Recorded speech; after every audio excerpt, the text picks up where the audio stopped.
Hi, greetings everyone who are going to be listening and watching this video. My name is Erika Murcia, and today I am accompanied by Robert Ongaro, and we're going to be talking about a little bit one of his sculpted sculptures made with clay, and this sculpture was included in the cover art of my second book, Mujer y Selva, Cultivando Santuarios Poéticos del Vuelo, Transversal con Corazón. But before we get there, um, I just wanted to share that Robert and I met a decade ago when I was before I became a student at the University of Michigan in Ann Arbor. And we, Robert is one of the friends I made as part of the community. And then I learned that you are an artist and that a lot of this art that you have made throughout the years, it has been self-taught.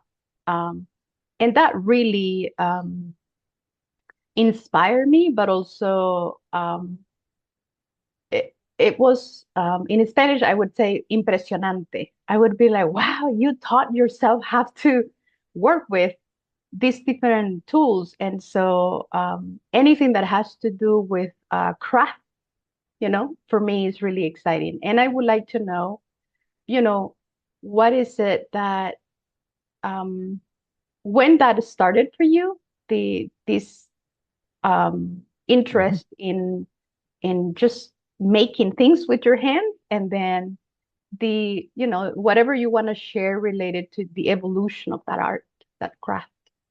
Sure.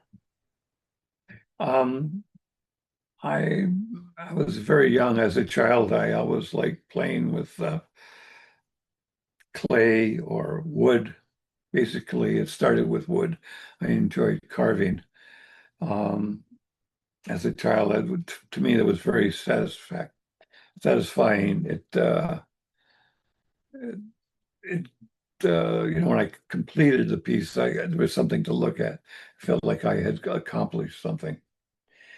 Um, And then gradually, I just worked more and more into clay. I had taken a official class at the Ann Arbor Art School, who was they were teaching a life drawing class and sculpting class, and I enjoyed working with other people in the class and. Um, it just gave me a great deal of pleasure. The A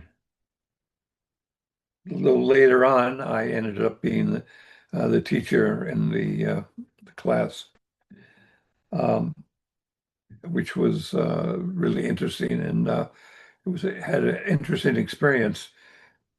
I can remember coming home from my regular job and thinking, "Oh my, I'm so tired, and I have to go to teach this sculpture class." But as soon as I got there, I was energized by the students and their work and just looking at their work and really enjoying the class a lot. I would come home later that evening and wanted to be talking to my wife, Sharon, and it was already late that she was ready to go to bed and I'm ready to talk because I'm all energized. I love that. I love it. And I do remember actually this beautiful um, wooden, it looked like a little window frame, and then it had little, almost like Oh, a yes. bookshelf, but a shelf, a wooden shelf Yeah. with all these tiny little carvings that you have done over the years. And you know how I am a very curious person. I remember at the kitchen being like, "What is this?" And then you're telling me a story of each one of the carvings. But the Mm. miniature, the smallness of it, it was what really caught my attention. And going back to this piece of being energized by doing art, but also teaching art, this is something that I am, interested in hearing more about how did you now, once you retire, right, like from Mhm. your day job, how this practice of art making of craft has evolved in your life, like to keep you active. Mm. Um, I just I can get away from it from doing sculpture for a while, but then all of a sudden I decide, well, I'll let's do another piece, and I realize how much I miss creating the piece in clay. The piece that you have on your cover is something that I had been thinking about. It was, of course, a figurative piece, and I started building it in a tube of clay, and just kept doing circular clay, like you would do a little pot, like children do for little pots, and then smoothing it out. And I was interested in seeing how big I could build it. And as I was looking at it, I saw the contours, and I kept working on them and kept working on them. And it just kind of came out with these different shapes and whatnot. What I love about sculpture is that it's not like a two-dimensional picture. You have a flat surface to look at where you see many beautiful images and pieces, but it doesn't change. With sculpture, you step one way or just move your head and you see a new picture. It looks different to you. Some are prettier than others, and you can sort of choose the portion that you like. Um, this in sculpture also in this piece, it was interesting because I began to think about the insides and the texture and smoothness of the insides. So it's more than just the outside surfaces, which are constantly changing, but the inside also, it has its own hidden uh, pieces to it. Some of it mimics the outside, but you can see in portions of it where it's just a little different, and it can hold your interest. Um, Photographs are kind of hard to imagine, the whole dynamic of the piece, but you'd have to have a video on your book cover to do it in 3D. Yes, actually, even a video though, even a video. Thank you for sharing a little bit about the process of making it, because the first time I saw it was in one of your living rooms, and I think I had your wife Sharon, my friend, invited me for a gathering with other folks, and we were sharing meals, and I always was looking at the plants, but also the art, and asking questions, obviously. But that time, the first time, I think it was in between, like it was set in a in between two big plants. And so it's like facing me, right? Like, so I saw Mhm. just this part that we have in this image. And then I let it go. But then other times I came to visit and have, different type of gatherings in your home, in your house. I kept looking at different angles. And it just kept me, when something whispered to you a piece, and I just kept being like, this is so interesting. But the third, like, the last time I visited to celebrate my birthday with you both, it was such and this is the poet's way, which is the whisper. I was like, why? And then I realized Mujer y Selva, the book, the poetry that is it was whispered in these pages. It offers a lot of barro, a lot of clay, a lot of lushness of the forest, and I went back to the piece and I asked you consent and permission to take photos, not videos, but photos to be like, Mhm. what are you telling me or trying to tell me? And once we had the whole cover, with the ayote leaf, like the squash leaf, like it looks like a heart. And then we Mhm. have at the center contours, the piece that you made and we are talking about, and then the guacamaya, the bird. And it felt like, yeah, this is exactly what it wanted. Even the title is in a color font that is similar to the color of the contours. And this is the thing that has been the most like the thing that people usually ask me when they see the book. The first thing is, what is that? And they want a story. And I'm like, oh gosh, I love it. But I say, go to the end of the book and you will find out about this culture.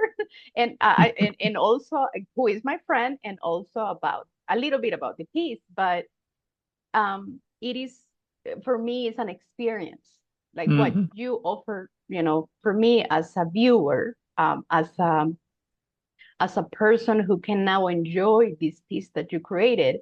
It gave me an experience, and as a person who connects with the craft of poetry, not from a place of intellectuality, or because poets are given, we go and learn poetry somewhere, but rather poetry as a practice, as a ritual, as a way of living, I would say. Um, Mhm.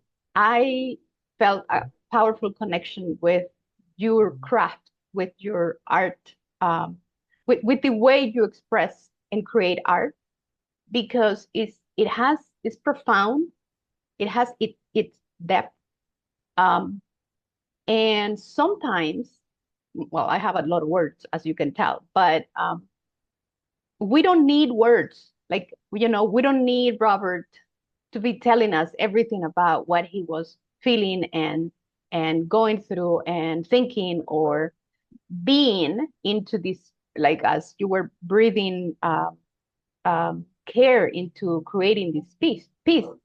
Um, so and I know also that you are a very humble artist, that you don't like to brag about your art and you don't like to talk about your art, and it has taken us a while to get here. So, um, I'm sorry for the problem that I gave you with this. no, no, it's okay. I'm not complaining. I really honor your, the humility that comes with Mhm. your way of, but I wanted to mention that the piece to me, reflected this sense of, um, for any being, uh, this ongoing becoming.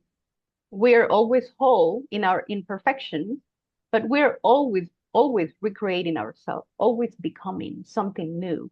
And and I feel that it matches beautifully with what the poems speak and invite in this new book.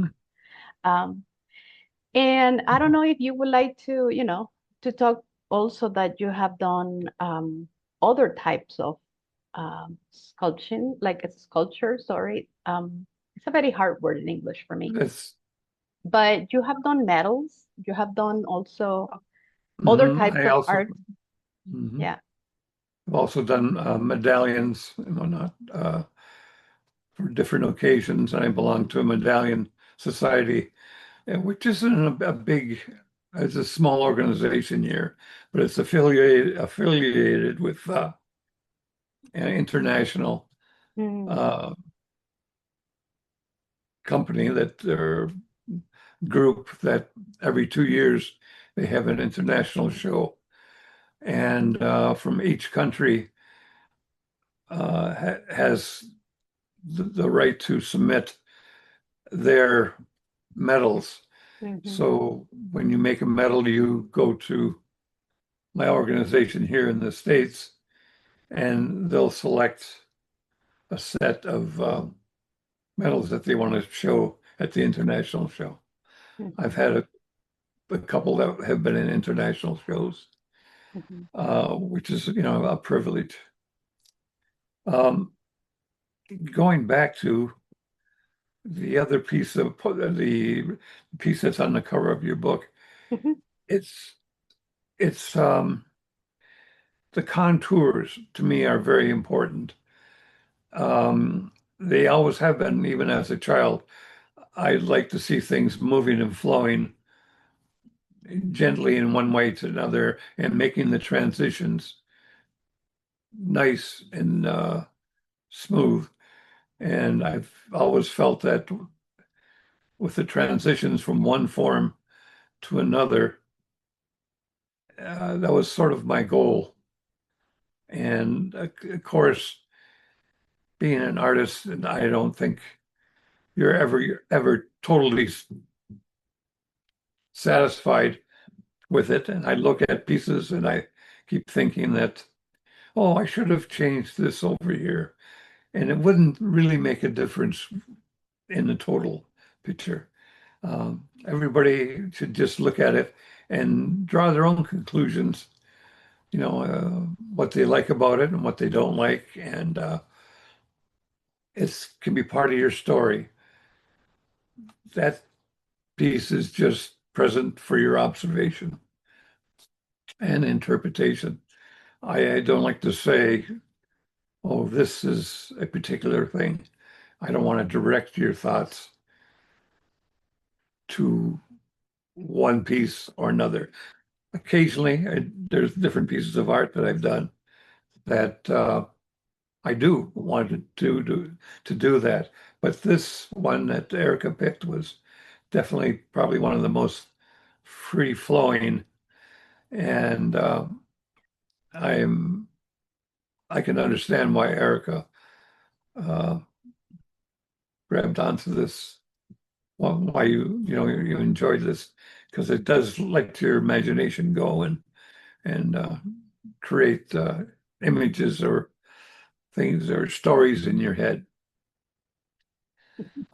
Yes, I agree. And also, I connect with that piece of perfection, in writing. I can never end editing. A comma here, a semicolon here.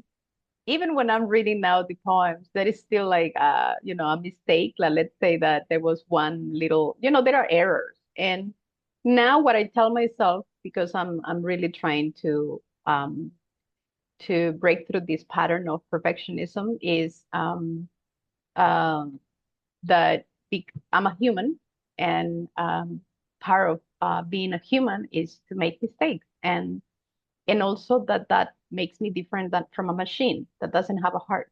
And so, um, but also it makes me humble, like it's really to practice humility. And that I have seen again, I keep bringing this, I've seen it in the work you do, in the way you don't want to brag about your art. And you were very consistent in sharing that you didn't want to give me or give, the um, whoever will be reading the book or listening to this conversation, um, Their your own kind of interpretations. like, interpretation, because you are the maker, you are the creator, and that's enough. You did you pour all of the energy that you had in that moment of creation, of artfulness, and now the piece can leave, and everybody else can interpret and take or whatever it is that it speaks to them or not. And for Mhm. me, that the gentleness and the multidimensionality aspect of it, of experiencing this the contours piece, is what really made sense for this, and I am beyond grateful that you accepted to, because it's, now it's going to be in every book that is printed. And if we have it in ebook, it's going to be in every ebook that people get. So I just, this space for me is really to celebrate our friendship, celebrate you and your art and the way that you express your artfulness, and offer you gratitude again for accepting to let this piece now live in longer in a less multidimensional way. Hopefully, it will inspire people to also um, inquire more into art and art forms, but also related to their own ecologies and their own realities where they live. Yeah, so thank you so much. And when the book is translated to English and hopefully to French, your art will keep going. So hopefully you will read the whole book in English when it's translated. But thank you so much, Robert, for meeting with me, and thank you for sharing a little bit about your, um, lifetime um, craft and artfulness. And I don't know if you would like to say anything else before we end this conversation. I it's been hard for me to go through the interview. Just personally, I don't promote my art that much, but thank you very much, Erica, for pushing me a little bit there, which is good for me. And I'm looking forward to seeing you in the future here. I know you'll be coming by at some point, and that'll be nice. It's good to see you again, and doing it on Zoom. I appreciate this, and thank you for appreciating my art. Thanks.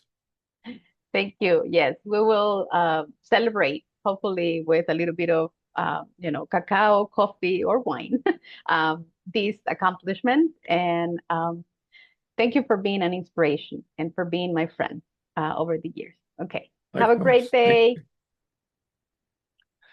Thank you very much, Erica. It's been good.